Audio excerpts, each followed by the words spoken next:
Pembentukan Koalisi Indonesia Bersatu atau KIB oleh Golkar dan juga beberapa parpol lain merupakan ikhtiar untuk hal tersebut, termasuk kunjungan Nasdem ke Jokowi yang berbuntut pada sowannya Gerindra dan juga Demokrat. Sebelumnya guys, Nasdem ini juga menerima kunjungan dari Golkar dan juga PAN ya, yang kemungkinan ini bermaksud untuk menariknya ke dalam KIB.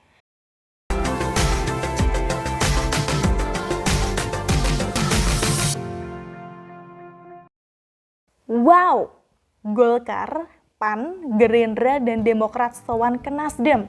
Saatnya PDIP memajukan Ganjar. Artikel kali ini dari Niha Alif, guys. Meski perhelatan Pilpres 2024 masih jauh ke depan, rupanya para partai politik ini sudah mengambil ancang-ancang sejak dini, guys. Nama-nama seperti Ganjar, Anies, Erick Thohir, Prabowo, Ridwan Kamil, AHY, dan lainnya ini selalu ditemukan di banyak lembaga survei. Dari semua tokoh politik yang ada guys, kita tahu ya bahwa nama Ganjar, Anies, dan Prabowo ini selalu menempati urutan 3 besar.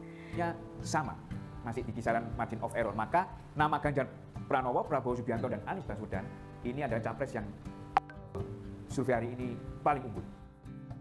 Dalam hasil survei, Indopol Survey and Consulting menyebut nama Ganjar Pranowo menjadi capres paling diunggulkan dengan besar kemungkinan mereka yang akan diusung sebagai capres di kemudian hari. Isu basi seperti presiden 3 periode hingga perpanjangan jabatan sejatinya cara busuk untuk melemahkan 3 kandidat teratas tersebut guys.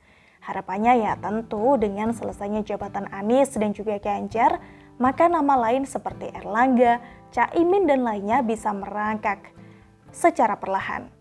Tapi guys, agaknya isu tersebut ini habis ya dengan sendirinya. Jokowi yang kita ketahui sebagai kingmaker pada perhelatan Pilpres 2024 mendatang tentu tidak setuju terhadap segala pengkhianatan demokrasi. Bahkan guys, dirinya ini juga memperingatkan menterinya ya agar tidak membahas isu sensitif tersebut hingga berkoordinasi langsung dengan KPU untuk memastikan pemilu dilakukan tepat waktu. Hari ini guys, kita juga tahu di balik isu penundaan pemilu, isu lain yang tidak kalah sensitif adalah calon capres dan juga cawapres yang hendak diusung. Pembentukan Koalisi Indonesia Bersatu atau KIB oleh Golkar dan juga beberapa parpol lain merupakan ikhtiar untuk hal tersebut, termasuk kunjungan Nasdem ke Jokowi yang berbuntut pada sowannya Gerindra dan juga Demokrat. Sebelumnya guys, Nasdem ini juga menerima kunjungan dari Golkar dan juga PAN ya, yang kemungkinan ini bermaksud untuk menariknya ke dalam KIB. Begitu besarnya magnet Nasdem mengundang perhatian media dan juga pengamat dengan berbagai analisanya guys. Ulasan pengamat yang ditulis media Kompas menyebut bahwa posisi Nasdem mengundang perhatian karena Nasdem membuka peluang bagi semua capres untuk diusung. Alasan lain yakni Nasdem menjadi satu-satunya partai yang memiliki komunikasi luas baik dengan partai koalisi maupun juga oposisi. Terakhir guys adalah hubungan baik antara Surya Paloh dan Prabowo yang tidak dimiliki oleh tokoh politik lainnya. Pertemuan Prabowo Subianto yang juga Menteri Pertahanan menyatakan dirinya diundang dengan agenda silaturahmi dan makan siang bersama. Usai pertemuan, Surya Paloh menyatakan pertemuan banyak membahas mengenai semangat persahabatan dan menjadi kekuatan bagi kedua tokoh. Sementara Prabowo Subianto menyatakan dirinya banyak belajar dari Surya Paloh. Selain ulasan pengamat, pendapat lain yang tidak kalah populer ini dituliskan oleh Bos Siward, Mas Alifur Rahman. Menurutnya Nasdem ini memegang sosok Anies yang mengundang parpol lain tertarik untuk bergabung. Hubungan baik antara Nasdem dan juga Anies ini terjalin sejak tahun 2010 silam guys, dan kembali menghangat sejak dirinya menjadi Gubernur DKI Jakarta. Bahkan pada gelaran Formula E guys, Partai Nasdem lewat Syahroni ini secara totalitas ya mendukung Anies habis-habisan hingga memborong semua tiket. Dengan pertimbangan tersebut pantas ya kalau Anies lebih dekat ke Nasdem ketimbang partai manapun. Kemungkinan besar dirinya akan maju lewat Nasdem guys. Kini kalau Surya Paloh memajukan Anies bersama Ganjar ke Jokowi, bisa jadi pasangan tersebut direstui meski dengan catatan Ganjar capresnya. Inilah yang membuat partai besar seperti Gerindra membungkuk ke Nasdem, apalagi Demokrat yang masih berharap AHY bisa maju dengan Anies. Tinggal menunggu langkah PDIP selanjutnya guys, apakah mau menjadi Demokrat kedua dengan memajukan Puan atau memajukan kader potensial PDIP lainnya. Ingat guys, memilih pemimpin itu bukan hanya soal terah siapa, tapi apa kinerja dan juga hasil yang telah diberikan. Meski Ganjar sering diolok gubernur sosmed, nyatanya ada loh kemajuan nyata yang di bawahnya. Dari sekian tempat Jakarta, Semarang, dan juga Bali sudah sukses dengan banyaknya kendaraan listrik. Jakarta ini memang kota metropolitan ya guys. Baik sendiri banyak turis asing juga. Namun bagaimana Semarang bisa mengungguli Surabaya dan juga Bandung? Tentunya hal ini tidak terlepas dari usaha Ganjar yang selalu mendukung transisi ke energi bersih. Beberapa berita yang saya baca guys, Ganjar ini memang konsisten mendukung energi geotermal di Jawa Tengah dan berusaha menjadikan Jawa Tengah sebagai pusat pemakaian energi dari sel surya. Selebihnya guys, gaya merakyat Ganjar ini yang paling disukai. Kita tahu ya, mana karakter asli dan juga pencitraan, Ganjar memiliki karakter asli merakyat yang tidak bisa dibantah. Lalu guys, Anies sendiri ini memiliki banyak ide untuk kota Jakarta, meski beberapa kita lihat bertabrakan dengan gubernur pendahulunya. Ide atap JPO, jalur sepeda, rumah DP 0 rupiah, hingga Formula E adalah hasil nyata meski banyak kekurangannya. Apalagi kalau dikaitkan dengan agama guys, Anies bakalan lebih unggul secara suara ketimbang Ganjar dan juga Prabowo.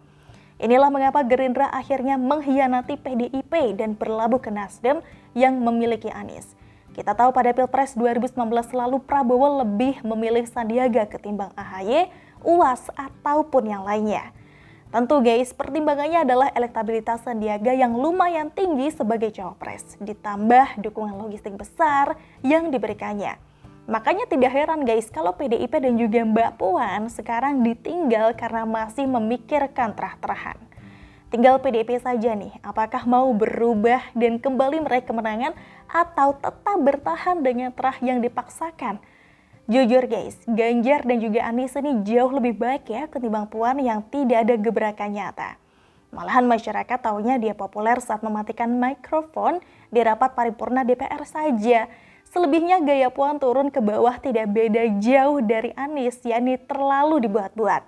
Tokoh politik yang jujur, sukses kerja di lapangan diantaranya adalah Jokowi, Ahok, Risma, dan juga Ganjar. Ada juga guys, Menteri PUPR, Basuki, yang sayangnya kita tahu beliau tidak tertarik nyapres ya. Kalau PDIP mau menurunkan ego dan juga menaikkan nama Ganjar, ini bisa dipastikan kondisi akan berbalik dengan cepat guys. Tinggal bawa Ganjar sowan ke Jokowi, besoknya cepat atau lambat, semua parpol akan berbondong-bondong sowan ke meja. Sowan ke Ibu Mega. Dari survei terakhir, duet dengan nama Ganjar masih unggul ketimbang Prabowo dan juga Anies. Bisa dipastikan Gerindra akan menyembah Mega agar bisa menduetkan Prabowo dan juga Ganjar, meski harus turun tahta jadi cawapres sekalipun. Tapi kalau Prabowo ngotot jadi cawapresnya, tinggal PDIP yang harus memutuskan hubungan dengan Gerindra. Tidak perlu sungkan dengan perjanjian batu tulis ya, karena kunjungan Prabowo ke Surya Paloh ini sudah menyeratkan ketidaktertarikannya pada Puan. Tapi saya rasa Ganjar ini tidak perlu khawatir kalah meski harus dihadapkan pada Prabowo maupun Anies karena suara pemilih tetap fokus pada capresnya. Meski ada kemungkinan Anies dan juga Prabowo menang ya guys, Ganjar bisa saja kok meraih suara terbanyak jika sosok cawapres yang diusungnya tepat. Bisa saja Ganjar berpasangan dengan Gus Yakut dengan konsep nasionalis religius. Kita tahu guys, NU, Banser dan juga pendukung Ganjar hingga Jokowi akan totalitas memenangkan mereka dengan Jokowi dan PDIP di belakang. Kita yakin Jokowi Effect bisa membawa kemenangan pada kedua pasangan ini. Duet Ganjar dan juga Anies, apalagi Anies Ganjar, ini harus dihindari guys, agar apa yang terjadi di DKI tidak terjadi di skala nasional. Bayangkan guys, jika sumur resapan yang merusak jalan diterapkan di seluruh kota di Indonesia, belum setahun infrastruktur bisa jebol gara-gara ulahnya. Meski Anies diplot sebagai cawapres pun tetap harus berhati-hati. Pasalnya, orang ini seperti Yusuf Kala yang merusak dari belakang, yang menusuk dari belakang guys. Ingat dulu guys, Pilkada DKI yang ramai isu SARA, dirinya malah mengundang ya Zakir Naik yang jago memprovokasi perpecahan agama. Semoga saja skenario terbaik bisa ditemukan jelang Pilpres mendatang. Kita harapkan ada tokoh yang lebih baik atau setidaknya sama seperti Jokowi. PDIP juga harus segera membuang egonya akan Tra Soekarno di mana nama Puan ini tidak kunjung naik di survei elektabilitas, guys. Sebaliknya PDIP ini juga justru bisa jadi kingmaker ya bersama dengan Jokowi dan juga menggeser Surya Paloh jika mau menurunkan egonya dan juga mengusung Ganjar. Meski elektabilitas Ganjar tidak sebaik Jokowi, tapi peluang menang itu ada dengan strategi, taktik dan juga hitungan cermat jelang pemilu. Begitulah kura-kura. Gimana guys menurut kalian? Tulis pendapat kalian di kolom komentar ya. Mohon maaf kalau Rana ada salah-salah ucap. Kita ketemu lagi besok. Bye-bye. Ketua Umum Partai Nasdem Surya Paloh berpesan kepada semua pihak agar menghindari polarisasi seperti yang terjadi pada Pilpres 2014 dan 2019. Karena itu, wacana menduetkan nama Ganjar dan Anies menjadi solusi mengatasi polarisasi politik dalam masyarakat. Partai Nasdem